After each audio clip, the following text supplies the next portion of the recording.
Graças a Deus por sua palavra. É muito bom saber que estamos juntos para aprender do Senhor. Colossenses capítulo 3, no verso 18, estamos estudando vós mulheres. Estais sujeitas aos vossos próprios maridos, como convém no Senhor. Hoje vamos destacar algo que possa também introduzir o desenvolvimento do argumento do apóstolo Paulo, a seguir com os maridos, com os filhos, os servos e os senhores, nos versículos seguintes. Para isso, nós vamos fazer algo um pouco mais profundo, no sentido de abranger melhor o argumento do apóstolo Paulo. A postura cristã em diversas áreas, o caráter do cristão na família, na sociedade, no trabalho. O que vem a ser o caráter?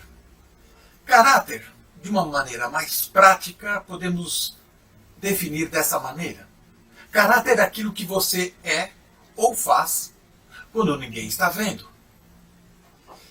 E não tem um lugar melhor para isso acontecer do que dentro de casa, no lar. Talvez até no próprio quarto que você está agora. Para isso, nós temos que observar que nunca estamos sozinhos. E é no lar, que é o laboratório, um lugar onde podemos aprender e desenvolver a doutrina e principalmente firmar o nosso caráter cristão. Quando falamos sobre submissão, sujeição, muitos vão falar que é uma questão única e exclusivamente para as mulheres, para as esposas. Mas não é só isso e não para aí. Nós sabemos que as esposas têm um privilégio, uma oportunidade de mostrar a sua sujeição aos esposos. E isso é um privilégio para demonstrar à família toda o que é a verdadeira espiritualidade, a piedade, o que é viver a doutrina. Paulo aqui ele destaca a frase que convém ao Senhor. E aqui Paulo está lembrando a todos os leitores da carta aos Colossenses de uma realidade muito importante, que Cristo é o Senhor. Esse é o tema da carta aos Colossenses. Cristo é Senhor em tudo e em todos. E exatamente esta soberania, essa supremacia de Cristo tem que ser notada já desde o lar, e não somente na igreja ou nos momentos de culto. A influência de Cristo como sendo o Senhor de nossas vidas, tanto na igreja como também no lar, ela deve ser vivida diariamente. E Deus espera que cada um de nós sejamos servos, ministros, sejamos cooperadores, submetendo-se voluntariamente ao Senhor e principalmente uns aos outros. E este mandamento recíproco que está na palavra de Deus, e o apóstolo Paulo trabalha muito bem com esse mandamento recíproco uns aos outros, permeia as cartas de Paulo e exorta, e é um imperativo às igrejas. E é este mandamento recíproco que faz com que essa sujeição não se limite apenas às esposas, mas também aos maridos, filhos, servos, senhores, a todos, principalmente aqueles que têm a Cristo como seu Senhor. Nós podemos destacar algumas passagens que mostram e evidenciam estes mandamentos recíprocos. Vamos citar alguns. Romanos, no capítulo 12, no verso 10. Amai-vos cordialmente uns aos outros com amor fraternal, preferindo-vos em honra uns aos outros. Ora, para amarmos uns aos outros fraternalmente e preferir uns aos outros em honra, é porque nós temos que estar sujeitos, em sujeição uns aos outros. Gálatas capítulo 5, no verso 13. Porque vós, irmãos, fostes chamados à liberdade. Não useis então da liberdade para dar ocasião à carne, mas servindo uns aos outros pelo amor. E aqui está a característica de ser cristão, da igreja que serve, da igreja que funciona, servir uns aos outros em amor. E isso acontece no lar, e isso deve acontecer na igreja, e isso deve evidenciar e mostrar que cada cristão tem o seu relacionamento com Deus, e esse relacionamento com Deus ele é evidenciado pelo relacionamento que ele tem uns com os outros. Efésios 5, 21 também podemos destacar, sujeitando-vos uns aos outros no temor de Deus. Filipenses, capítulo 2, no verso 3, nada façais por contenda ou por vanglória, mas por humildade, cada um considere os outros superiores a si mesmo. E esse capítulo 2 de Filipenses mostra o exemplo que o Senhor Jesus demonstrou, pois ele humilhou-se a si mesmo. E assim devemos também fazer. Lucas 22, 27, Cristo dá o exemplo. Pois no meio de vós eu sou como quem serve.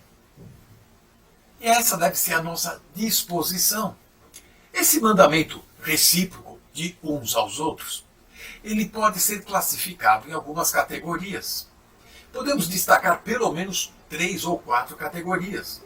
O mandamento uns aos outros que valorizam uns aos outros. Vamos destacar Romanos 15, no verso 14, aceitem-se uns aos outros. Ou primeira carta de Paulo aos Coríntios, no capítulo 16, no verso 20, saudai-vos uns aos outros. E não ignoreis, não sejais indiferentes uns aos outros, mas este cumprimento, esse saudar, é porque mostra interesse, não simplesmente como vai bem, tudo bem, e fica por aí, mas mostrar envolvimento, interesse. Tenham igual cuidado uns pelos outros. Primeira carta de Paulo aos Coríntios 12, 25. Isso valoriza as pessoas. Mandamento que protegem o corpo, a igreja. Nós podemos destacar, deixe de julgar uns aos outros. Romanos 14, no verso 13. Gálatas 5, 25. Não provoquem, não provoqueis uns aos outros. Já estudamos Colossenses 3, no verso 9 e 10. Não mintais uns aos outros.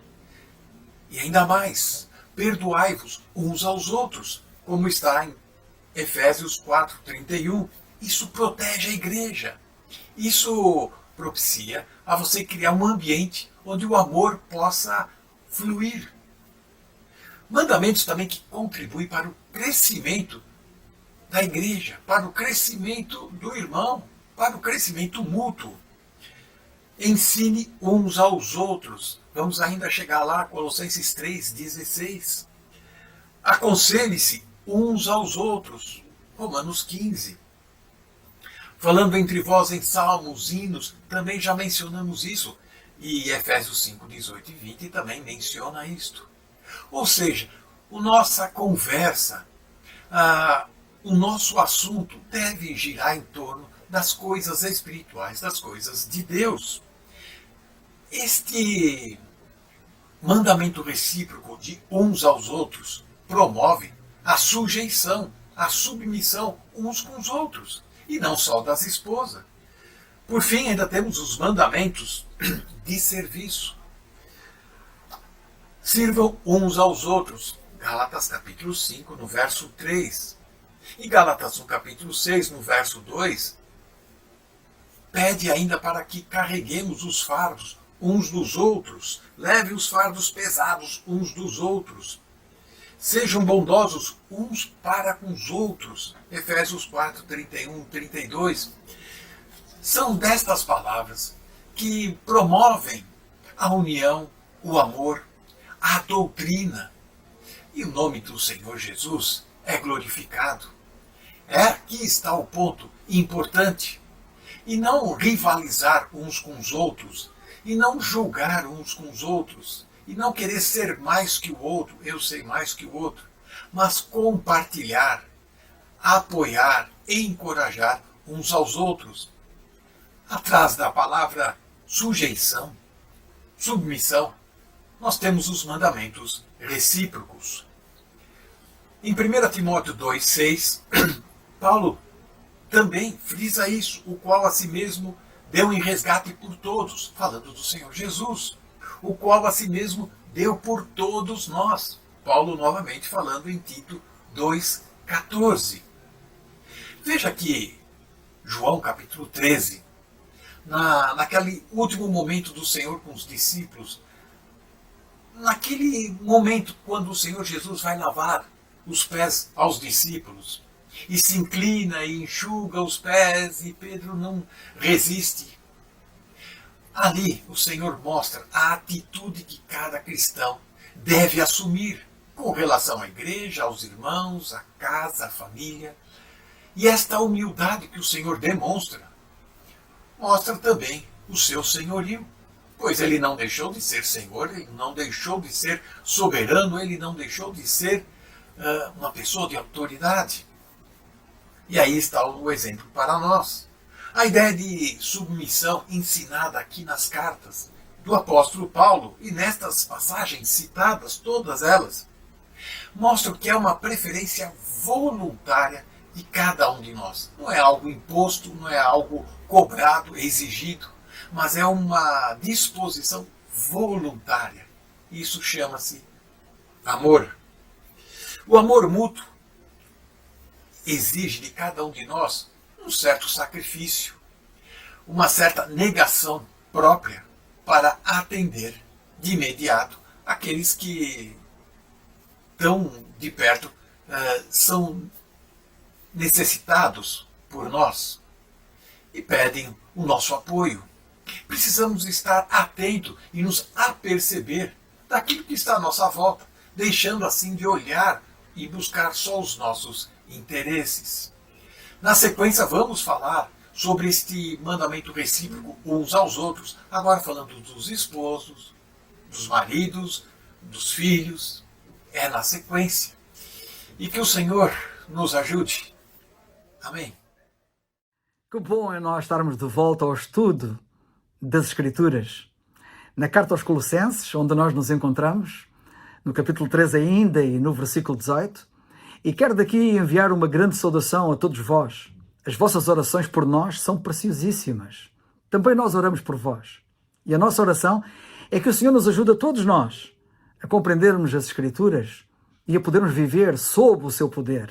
De facto, devem ser elas a orientar-nos, a dirigir-nos, a impulsionar-nos, a encorajar-nos, a consolar-nos. É tão bom podermos olhar para as Escrituras como temos olhado e temos estudado e vermos as suas várias facetas. Acabamos de ver mais uma faceta importante deste versículo exposta pelo nosso irmão Alberto.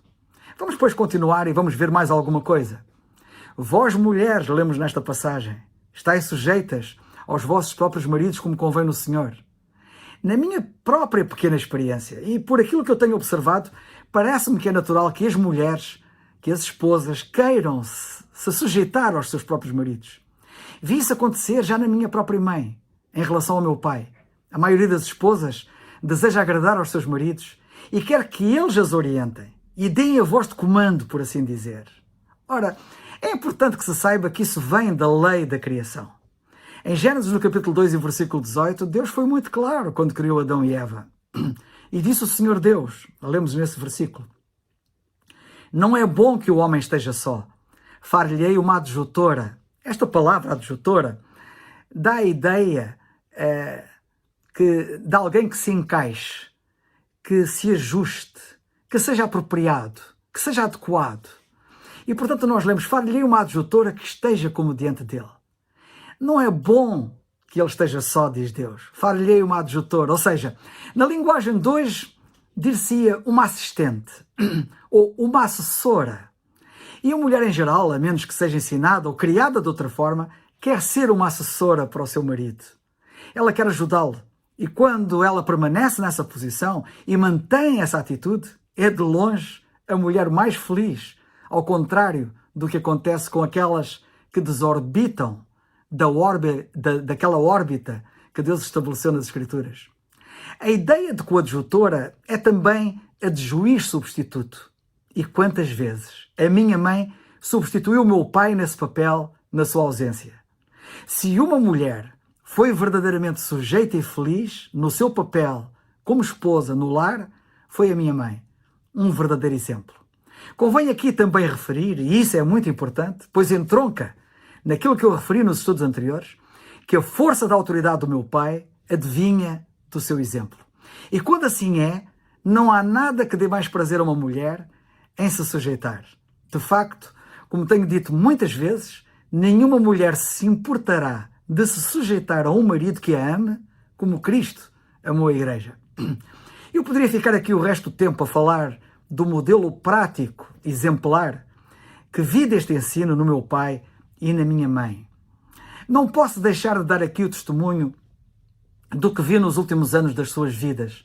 Quando a minha mãe ficou acamada com Alzheimer, estando assim cerca de 7 ou 8 anos, o amor do meu pai pela minha mãe levou-o a decidir abdicar dele próprio, da sua própria vida, para cuidar dela com um carinho e com um desvelo que nunca vi.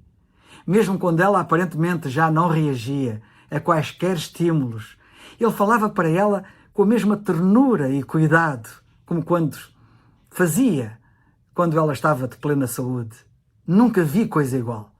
Alguns crentes que os visitavam naquelas circunstâncias saíram de lá impressionados com o amor do meu pai pela minha mãe, tendo-me dito isso mesmo algumas vezes.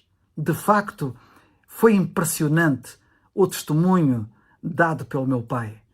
Ora, é de homens assim que nós precisamos. Então, ter mulheres assim será mais fácil de obter.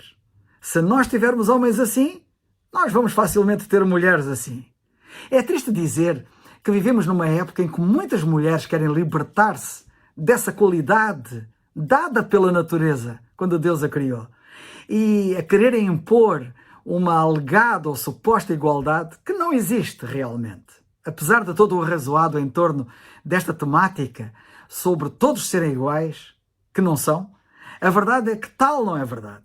Nem mesmo fisicamente. E já falarei disso.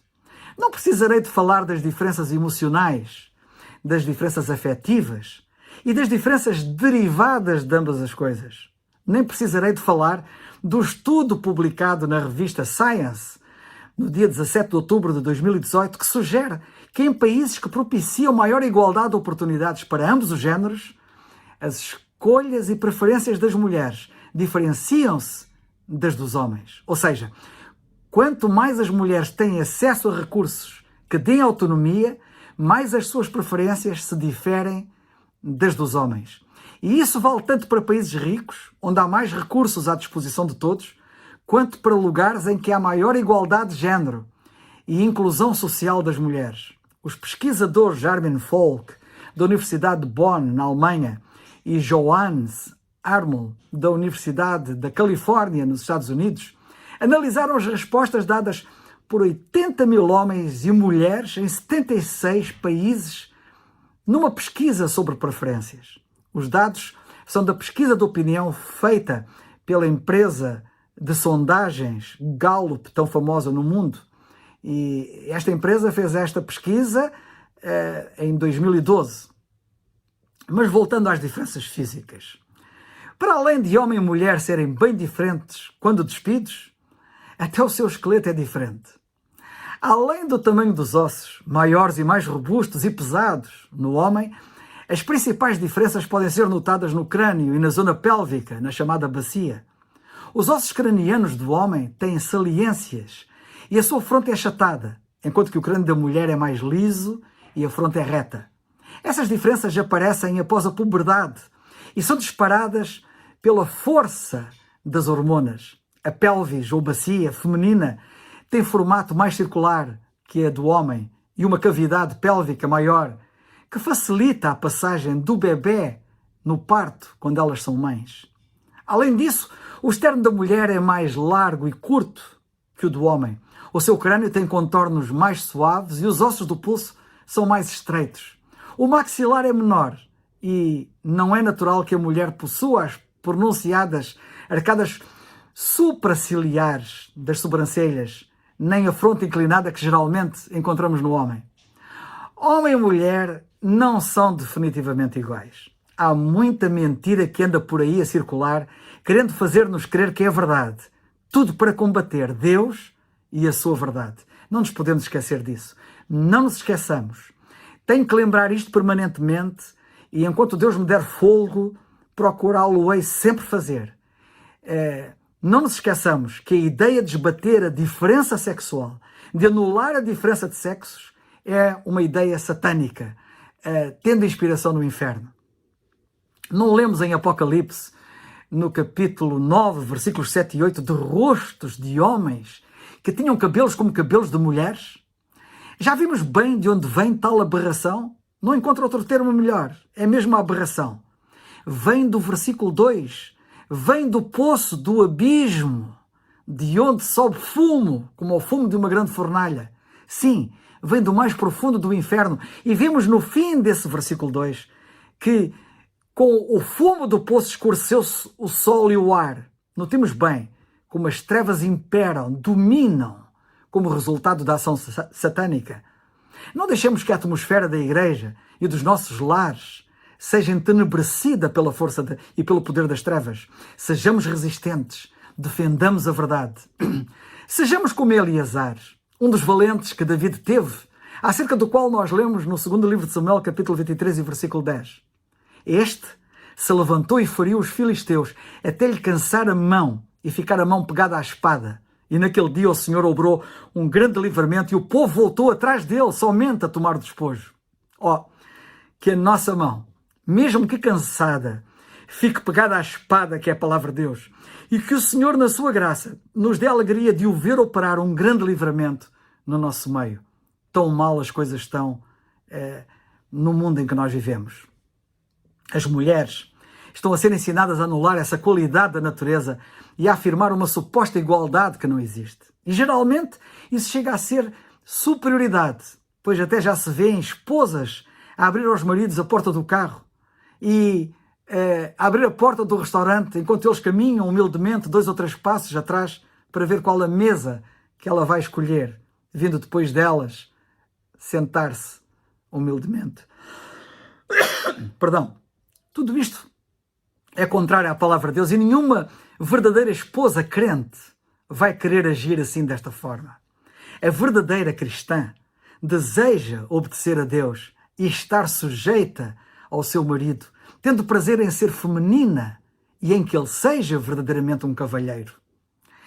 Tem sido levantada a objeção de que, em muitos casos, as esposas são mais capazes do que os seus maridos. E isso é verdade. Ninguém põe isso em causa. Mas, em muitos casos, convém aqui também lembrar, para quem argumenta dessa maneira, as crianças também não são mais capazes do que os seus pais e não há cidadãos mais capazes do que os agentes da polícia que dirigem o trânsito e do que os governantes que nos governam nas suas várias esferas. Isso significa que não haveria problema se um homem andasse com mais velocidade só porque é mais inteligente e capaz do que o agente de autoridade e sabe melhor se é seguro ou não. Isso significa que devemos entregar o governo da casa aos nossos filhos só porque eles podem ser mais inteligentes ou mais capazes do que os seus pais, e muitas vezes são? É claro que não. A existência de ordem é um dos principais ingredientes da verdadeira paz e felicidade em qualquer sociedade, especialmente na Igreja de Deus e no lar cristão. Por isso Deus diz: vós mulheres, estáis sujeitas aos vossos próprios maridos, como convém no Senhor. Colossenses 3,18. Que o Senhor nos ajude a mantermos esta ordem para que não caiamos no caos. Amém. Boa noite, irmãos. É pela graça de Deus que estamos aqui mais uma vez. E desde já um abraço a todos, aqueles que nos ouvem e têm nos acompanhado ao longo deste tempo.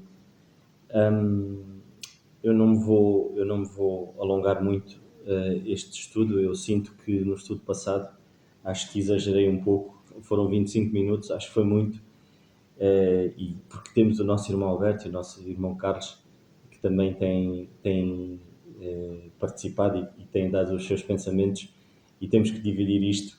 Eu não posso consumir o tempo todo, mas que assim o Senhor me ajude a ser preciso e curto. Eu, a semana passada, e nós estamos a ler na carta aos Colossenses, e no capítulo 3 da mesma carta, nós estamos a entrar numa área muito prática.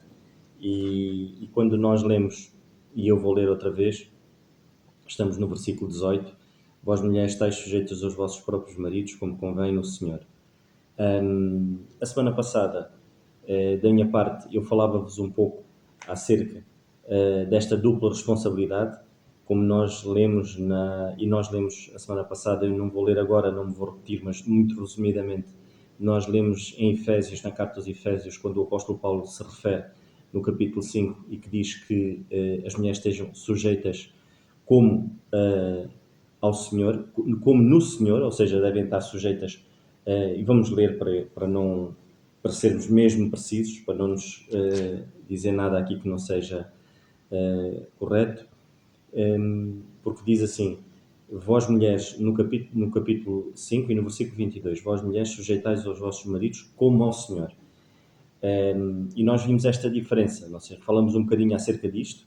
Aqui diz que as mulheres devem ser sujeitas como ao Senhor, mas nós aqui na carta aos Colossenses estamos a estudar, diz que as mulheres sejam sujeitas como convém ao Senhor. Então nós vamos hoje falar um pouco acerca da questão de como convém de facto ao Senhor. Vimos que na questão de estarem sujeitas como ao Senhor, ou seja, isto é quase como a nossa posição perante a nossa posição perante Deus. Ou seja, qual é a nossa posição? Nós somos filhos, somos perfeitos, irrepreensíveis, e esta é a nossa posição. É assim que o Senhor nos vê. Porquê? Porque Ele não olha para nós e vê-nos nos nossos defeitos, e nas nossas imperfeições e o nosso pecado, mas Ele vê Cristo em nós. Daí Ele olhar a nossa posição ser esta, ser uma posição perfeita. Porquê? Porque fomos redimidos pelo sangue do Senhor Jesus Cristo. Da mesma maneira, o Senhor, nesta passagem, Ele se refere à esposa, ou seja, esta sujeição, que é a posição da mulher, deve ser esta, uma posição de sujeição como ao Senhor. Agora, nós aqui no capítulo 3 da Carta aos Colossenses, nós vemos o apóstolo Paulo referir-se aqui de uma maneira mais prática. Esta é a posição.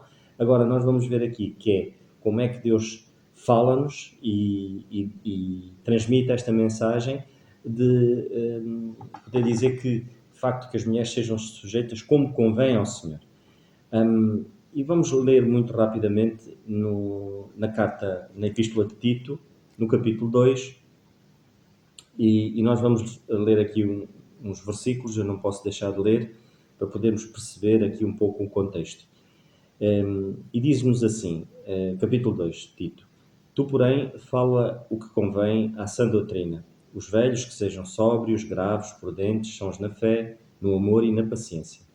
Às mulheres idosas, semelhantemente, que sejam sérias no seu viver, como convém a santas, não caluniadoras, não dadas a muito vinho, mestras no bem. Eu, muito rapidamente, vou só voltar a repetir.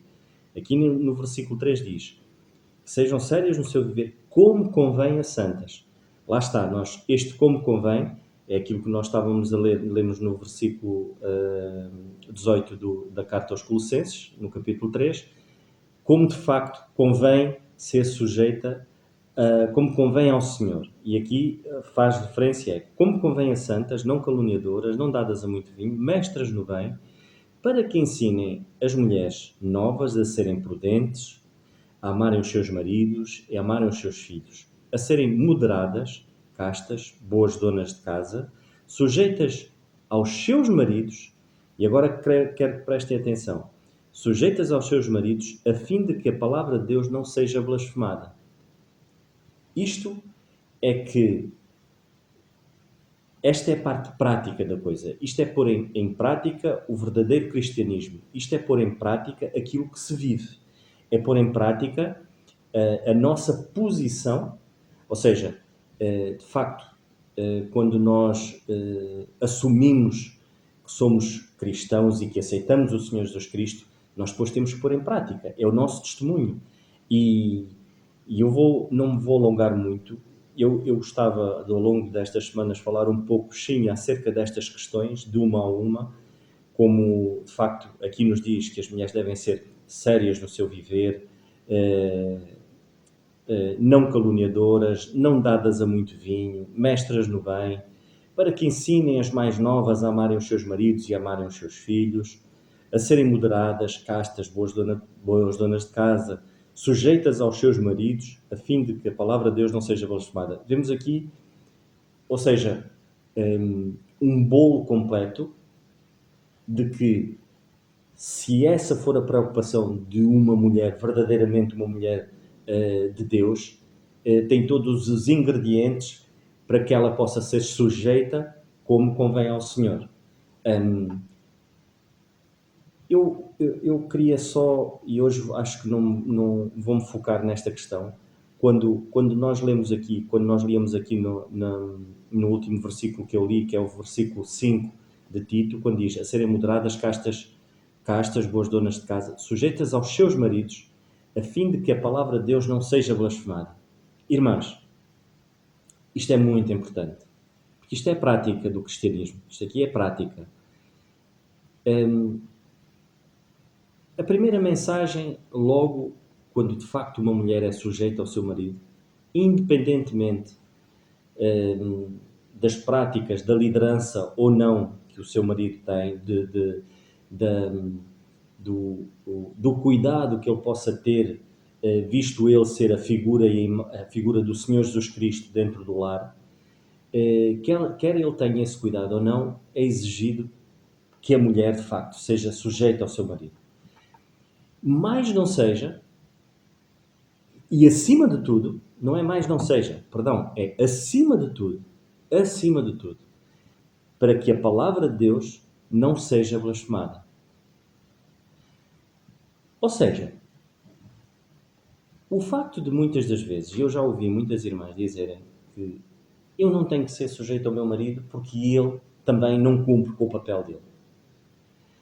Eu estou a pôr acima da figura do Senhor, estou a pôr o meu esposo. Porque ao agir assim, o que é que Deus conta para a minha vida?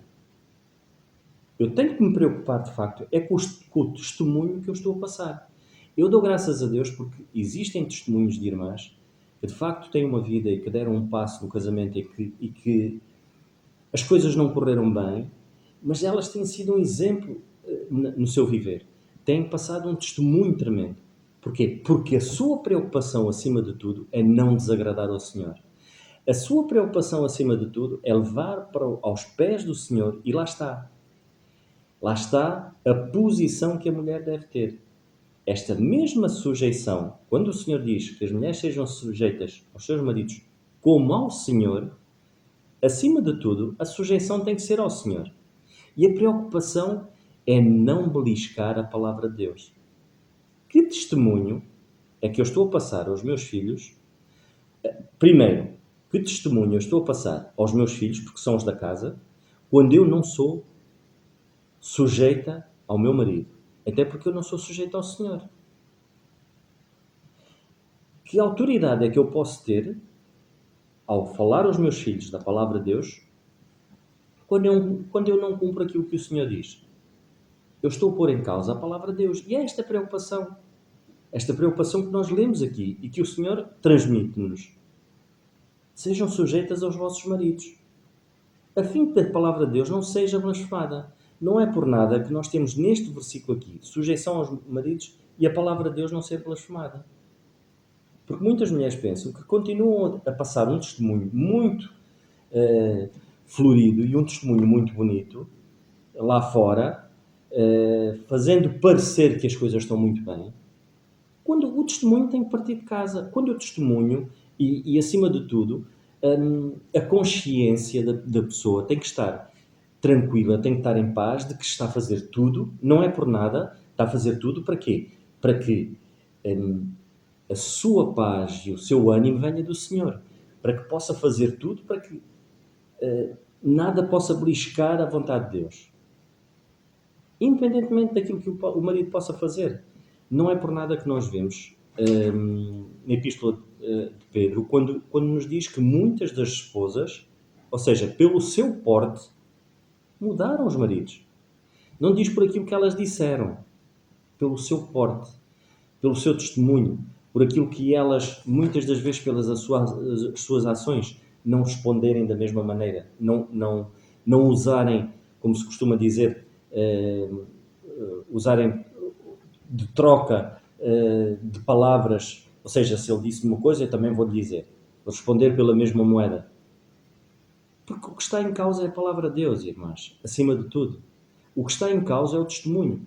O que é que as minhas filhas ou o que é que os meus filhos poderão um dia mais tarde transportar para os lares deles? Está aqui exposto. A palavra de Deus é posta em causa, perdemos a credibilidade, perdemos a autoridade bíblica para falar aos nossos filhos, pomos em causa o futuro deles também, porque nós educamos por espelho. Negligenciar isto é nós estarmos a educar os nossos filhos a curto prazo. É nós vivemos momentos bem, então nós pensamos que são estes momentos que vão ficar gravados no coração dos nossos filhos. Não são os momentos bons, mas é os padrões que nós estabelecemos para o nosso lar. Se os padrões são bíblicos, se Deus está em primeiro lugar, então eu devo me sujeitar àquilo que o Senhor quer. Eu vou ficar por aqui, não vou falar mais acerca, queria entrar agora, começar a entrar aqui dentro de cada tópico destes, que começamos no versículo 3, mas não vou falar nisto hoje, mas queria que pensássemos nisso, irmãos. Não se esqueçam, irmãs, mais do que nunca, o facto de não estarmos sujeitas, as irmãs não estarem sujeitas aos seus maridos, põe em causa a palavra de Deus.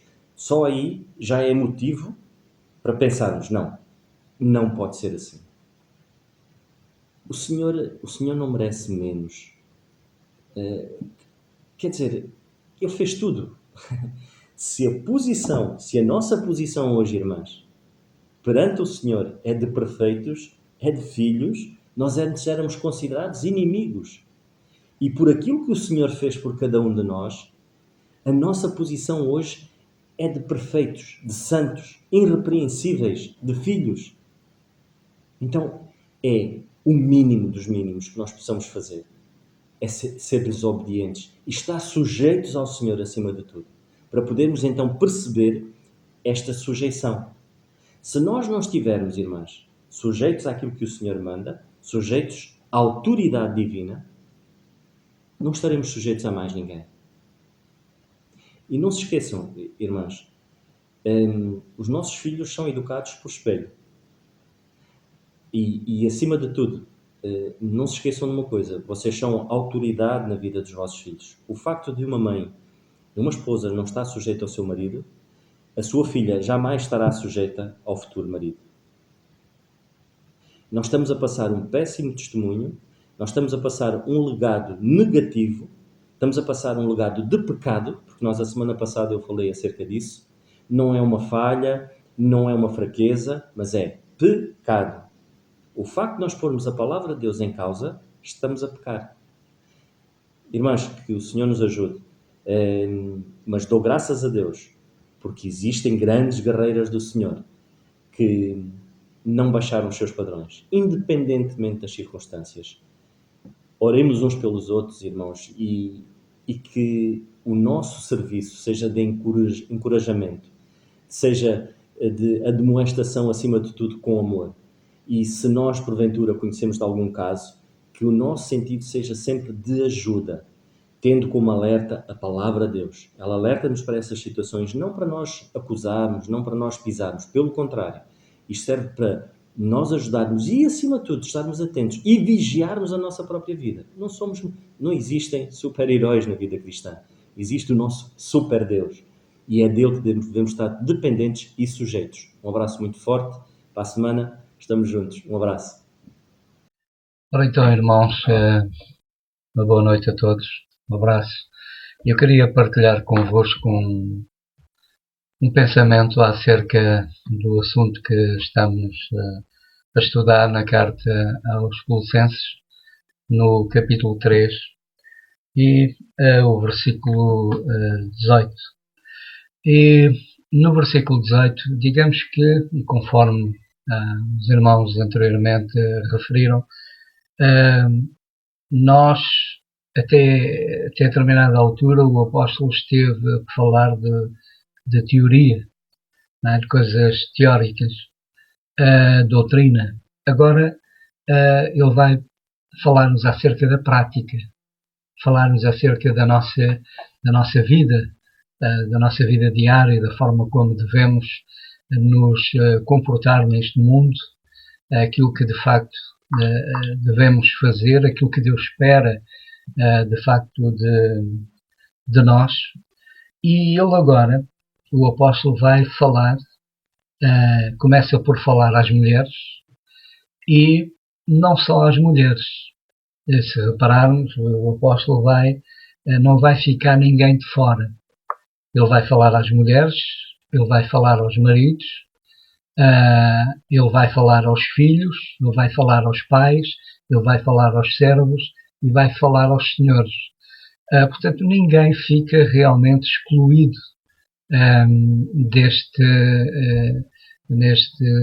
destas verdades. Para todos nós há realmente um ensino, há algo que o Senhor espera que nós ponhamos efetivamente em prática. E, em primeiro lugar, nós devemos perceber que quando nós pegamos neste livro, na Bíblia, nós estamos a pegar e estamos a ler a palavra de Deus.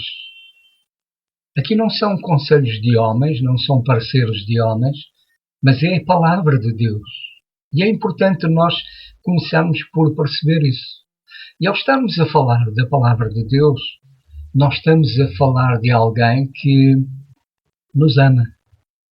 E nos ama de tal maneira que deu o seu Filho unigênito para que nós não pereçamos, não morramos, mas estejamos com Ele por toda a eternidade. Estamos a falar de alguém que nos ama verdadeiramente, que não ama de palavra, mas ama em ação, em verdade. Ele não somente diz que ama, mas Ele provou o seu amor por nós. Quando Ele nos amou, quando Ele deu o seu Filho para morrer na cruz, quando nós éramos pecadores, quando nós éramos efetivamente inimigos dele. E nessa forma, nessa altura, Ele nos amou. E portanto, se nós hoje, que já não somos seus inimigos, mas antes somos seus filhos, já não estamos perdidos, estamos salvos, temos a vida eterna com Ele. Estamos a falar de alguém que nos diz que estará connosco, sempre, que não nos deixa, que não nos desampara. Portanto, não estamos a falar acerca de opiniões, pareceres de algum homem. Estamos a falar acerca de Deus, do Deus Todo-Poderoso, do Criador dos céus e da terra, daquele que é infalível, aquele que conhece o futuro desde sempre, aquele que conhece tudo, que é omnisciente, que é omnipresente, que é o nosso Deus, que quer ter comunhão connosco, que quer que estejamos com Ele. Portanto, esta palavra, ela deve ser preciosa para mim. E ela não deve ser questionada. Quando vem de alguém que é, conforme eu já atrás referi, eu não tenho que questionar absolutamente nada. Eu só tenho que aceitar. Aceitar porque eu sei que ela vem de alguém que me ama mais do que toda a gente.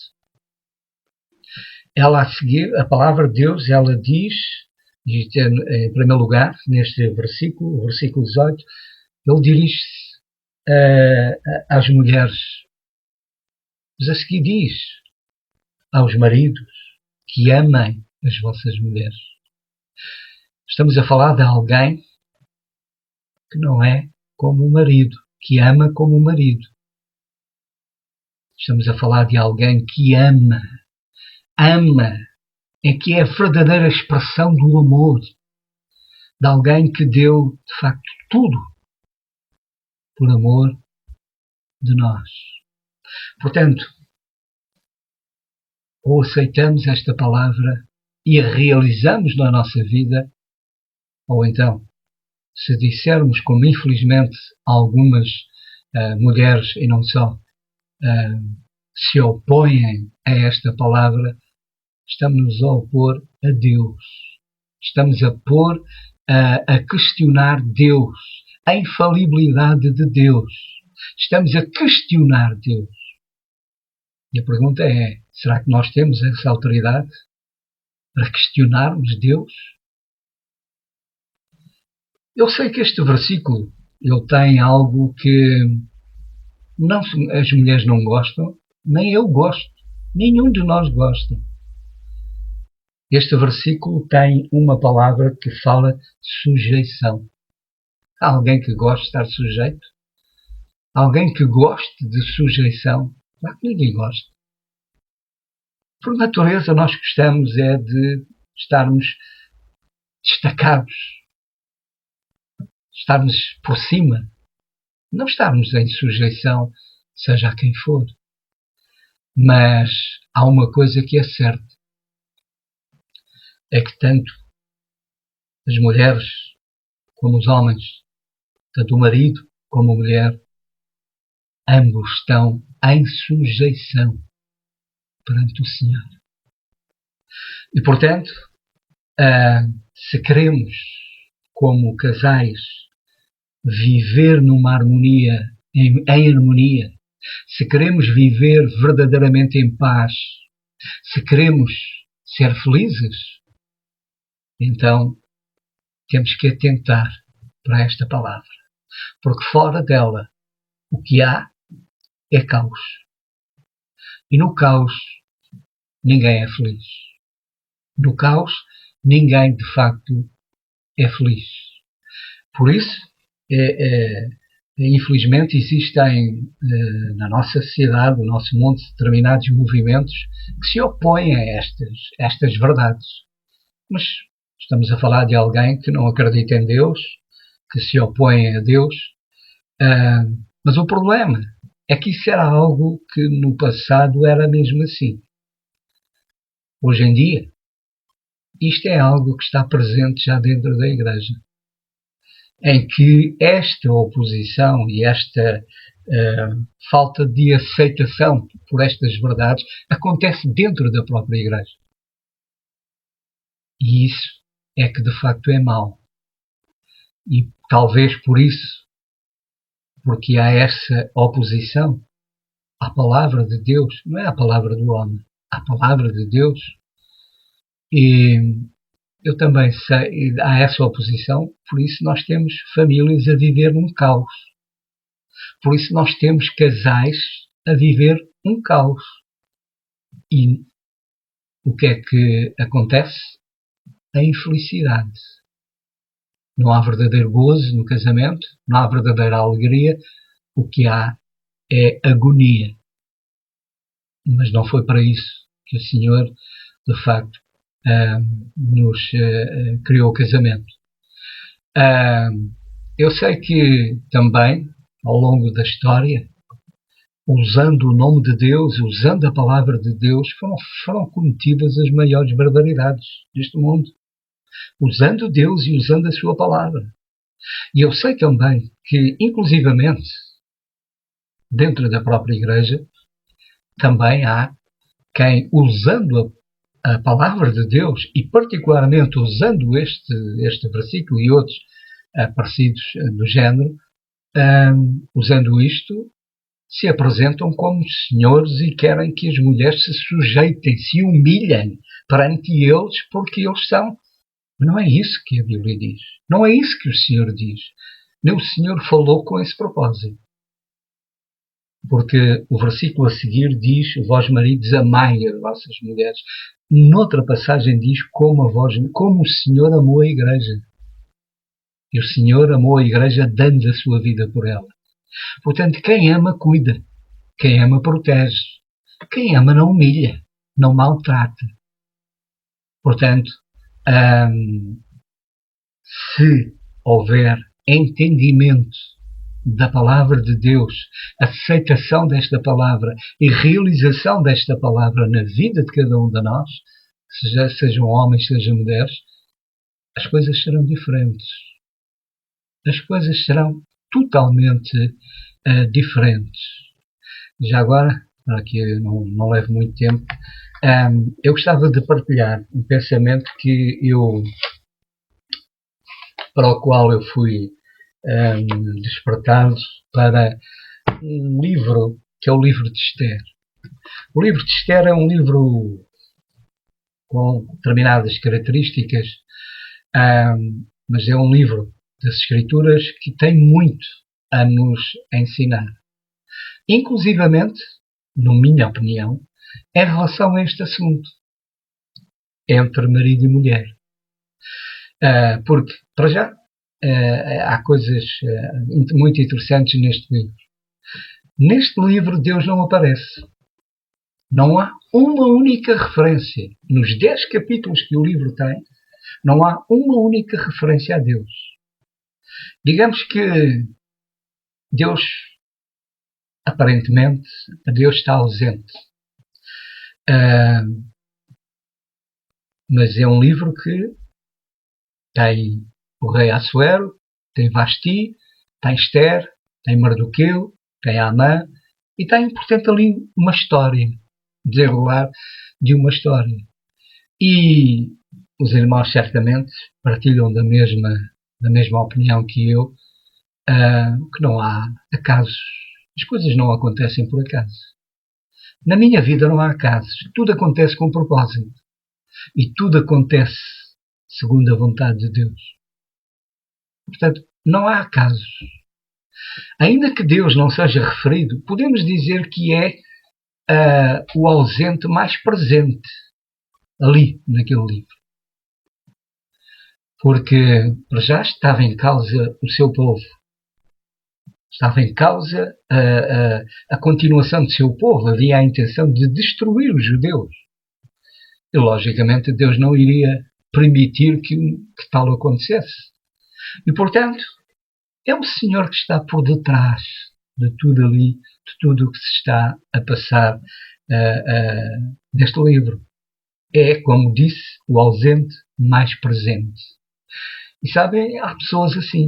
Há pessoas na nossa vida que estão ausentes, algumas estão com o Senhor há muitos anos já, mas continuam presentes.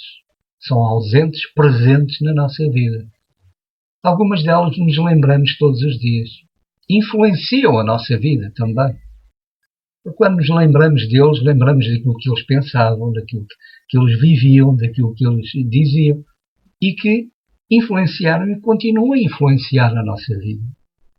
E, portanto, neste livro de Esther, nós temos o rei Assuero, o rei da Pérsia, que tinha um império fabuloso, um império tremendo,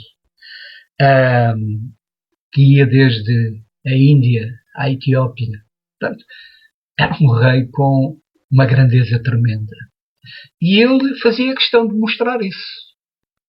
E nós lemos que ele, no capítulo 1 e no verso 4, diz, para mostrar as riquezas da glória do seu reino e o esplendor da sua excelente grandeza por muitos dias, a saber 180 dias. Ou seja, ele organizou um banquete para mostrar a sua glória, a sua grandeza. Um banquete onde convidou reis e príncipes e governadores e muita gente. Durou 180 dias. 180 dias são 6 meses. 6 meses de festa. 6 meses onde, inclusivamente, por decreto, quase toda a gente era obrigada a beber álcool. Muito álcool. E, portanto, durante 6 meses ele deu essa festa.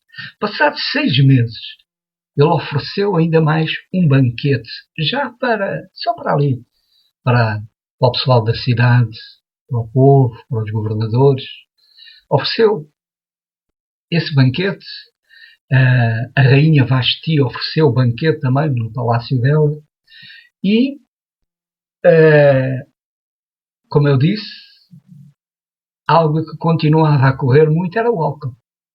E nós lemos que o rei diz que, e ao 7º dia, estando já o coração do rei alegre do vinho, mandou os seus eunucos que introduzissem, versículo 11, introduzissem na presença do rei a rainha Vasti com a coroa para mostrar aos povos e aos príncipes a sua formosura, porque era formosa à vista. Portanto, o rei, já embriagado, ele mandou buscar a rainha, trouxesse a sua coroa. Eu sei que há quem diga que ela viria nua com a coroa, mas não é isso que vem nas Escrituras. Portanto, tudo isso são depois imaginações. Aquilo a que eu me tenho que cingir é aquilo que a Escritura diz. E lemos que o rei mandou vir a rainha. Mas mandou vir a rainha à sua presença com um propósito, de exibi-la, de a exibir. Porque, conforme lemos na Escritura, ela era uma mulher muito formosa, muito bonita. E, portanto, era mais um troféu. Ele mandou vir a rainha mais como um troféu. Mandou vir a sua esposa. Agora falando, deixando rei e rainha, mas marido e mulher. Ele, como marido, mandou vir a sua mulher para exibi-la perante uma quantidade de homens bêbados. Isto não é comportamento correto de um marido. Isto não é o comportamento correto de um marido. De exibir, de expor a esposa. Isto não é correto. Porque, como lemos em Colossenses, o marido ama a sua esposa. E amar é cuidar, é proteger. Não é querer expor, não é querer mal, mas antes proteger. E, portanto, o rei tomou esta atitude. O que acontece, meus irmãos, depois aconselho-os a ler, de facto, este livro, a rainha Vasti recusou-se a vir perante o rei. Não se sujeitou ao marido. Vasti não se sujeitou ao marido. Recusou-se vir à presença dele. Podemos dizer aqui que tanto um como o outro estiveram errados. Erraram. Erraram os dois. O comportamento de Assuero, o comportamento do marido estava errado. A intenção, o objetivo com que ele manda chamar a mulher, a sua esposa, estava errado. E o comportamento de Vasti, recusar, sujeitar-se à vontade do marido, estava errado. Portanto, tanto um como o outro estiveram mal. Erraram. E é isso que acontece em muitos casais. Estão errados os dois. Estão em conflito. Estão em guerra. Ambos tomam atitudes erradas. E depois, que foi o caso aqui de Assuero, ficou muito indignado porque a rainha se recusou, porque a esposa se recusou vir à sua presença. O que é que ele fez? Mandou vir os seus sábios, os seus conselheiros, foi perante os seus conselheiros aconselhar-se acerca daquilo que ele devia fazer, perante a atitude que a esposa teve. Ou seja, em vez de ir falar com a esposa, estamos a falar, eu sei, estamos a falar de um rei, estamos a falar de tempos diferentes. Estamos a falar de um casal. E, infelizmente, as coisas não mudaram muito. Porque o que nós assistimos hoje em dia são guerras entre casais. Em que um e outro tomam posições e atitudes erradas. E em vez de os dois se sujeitarem ao Senhor, se humilharem perante o Senhor e reconhecerem o seu pecado, e na presença do Senhor buscarem de facto a verdade, buscarem efetivamente aquilo que está certo, não. Não se humilham. Não se sujeitam. Assuero, o que é que ele fez? Mandou vir os seus sábios para o aconselharem de como é que eles deviam fazer. E qual foi o conselho que os sábios, os conselheiros, lhe deram? Qual foi o conselho que lhe deram? Separa-te dela. Divórcio. O conselho, leiam, para não perdermos tempo, o conselho que os sábios, que os conselheiros do rei disseram ao rei foi: separa-te dela. Ela é um mau exemplo. Ela é um mau exemplo para as outras mulheres. Portanto, o caminho a seguir é a separação. E, infelizmente, hoje em dia, muitos casais estão na mesma situação em que existe, de facto, erros de parte a parte, estão em conflito, em vez de falarem, em vez de se humilharem ambos perante o Senhor e buscarem a direção do Senhor, procuram conselhos dos familiares, dos amigos, de seja quem for. E o conselho que recebem da parte dos seus amigos de coisa é: separa-te dele, separa-te dela. Não estejas para aturar isso. Não, não faças isso. Separa-te. Esse é o conselho que muitos conselheiros, entre aspas, de muitos casais que estão de facto num conflito, por erros de parte a parte,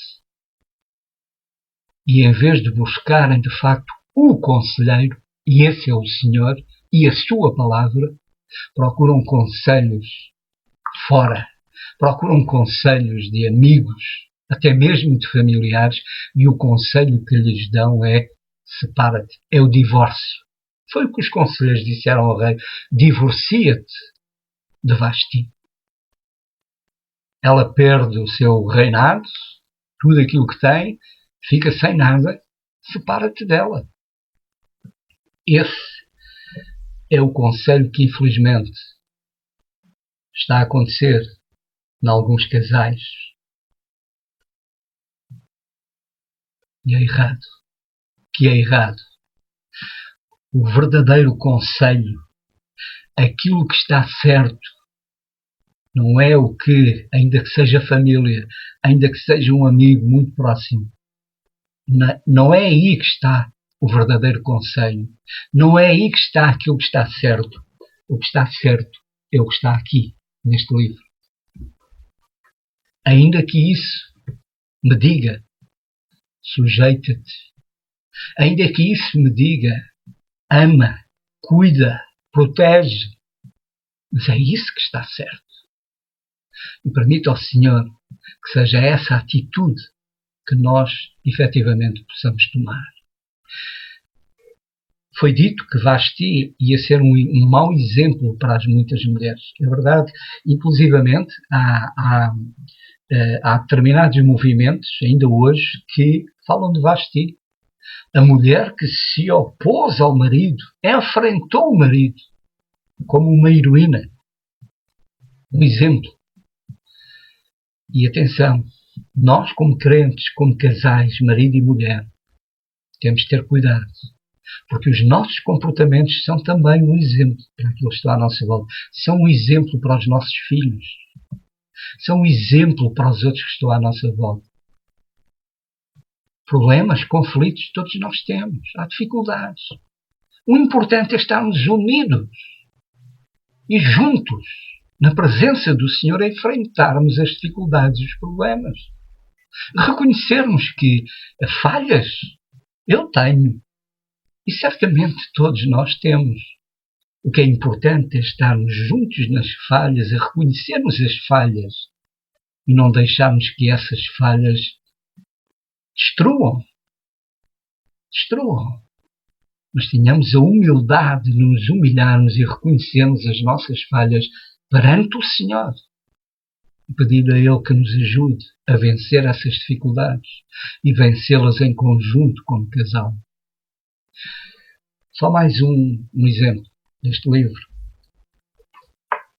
Vasti e Assuero separaram-se. A seguir, os conselheiros do rei disseram ao rei: agora vamos à procura no reino de uma mulher para substituir Vasti, para o lugar de Vasti. Não é isso que os conselheiros hoje em dia também dizem? Arranja outra mulher, arranja outro homem. Esses são os conselhos que nos dão.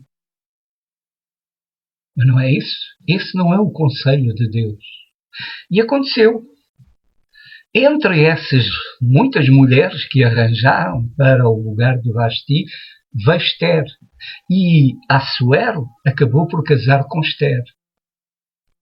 E há um pormenor que eu acho que também é importante no relacionamento de Esther com Assuero.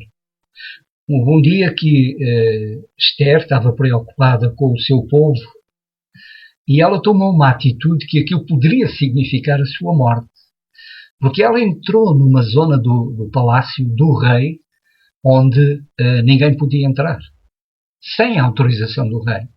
Mas ela entrou. E só as consequências não seriam as piores se o rei apontasse o seu cetro para ela, para essa pessoa. E Esther entrou e o que vemos é que Assuero, o rei, amava Esther. E, portanto, estendeu o cetro para ela e o rei perguntou a Esther: o que é que queres? E disse-lhe que até metade do reino se lhe daria. Mas Esther teve uma atitude sábia.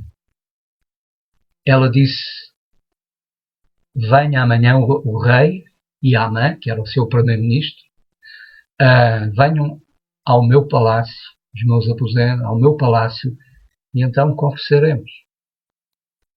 Há alturas indicadas para se falar as coisas. Como casal, como marido e mulher, não é correto que o marido fale da mulher em qualquer sítio, se fale da sua vida pessoal em qualquer sítio, em qualquer lugar, e vice-versa. Há momentos para se falar das coisas. Há pessoas para que falar das coisas. Acima de tudo, o casal falar entre si. Não rodeado de toda a gente, mas a sós. Deve haver conversas a sós. No outro dia, Assuero e Amã foram ter com Esther. Nem nessa altura Esther disse o que tinha para dizer. Voltou a dizer ao rei que ele, no outro dia, voltasse a estar com ela. E Amã voltasse a falar. Portanto, cuidado. Como casal, há conversas, os casais, que devem ter a sós. Não é perante qualquer pessoa. Infelizmente, nós vemos maridos exporem as esposas em qualquer sítio perante os outros e esposas exporem o marido em qualquer sítio. Isso não é correto. Os casais devem ter tempo para falarem entre si, estarem juntos e, acima de tudo, juntos com o Senhor e falarem da sua vida, falarem dos seus filhos. O exemplo para os nossos filhos é muito importante. Por isso, irmãos, que o Senhor nos ajude, mas não esqueçais, valorizemos esta palavra, ainda que ela nos diga coisas que nós não gostamos, mas tenhamos a certeza que são de facto o melhor para nós. Que o Senhor nos ajude a aceitá-lo, a experimentar e a pô-la em prática na nossa vida. E nós seremos os primeiros a sermos abençoados, beneficiados. E depois todos os outros à nossa volta, a começar pela nossa família, os nossos filhos, se os tivermos. E todos os outros serão abençoados. Que o Senhor nos abençoe e glória ao seu nome. Amém.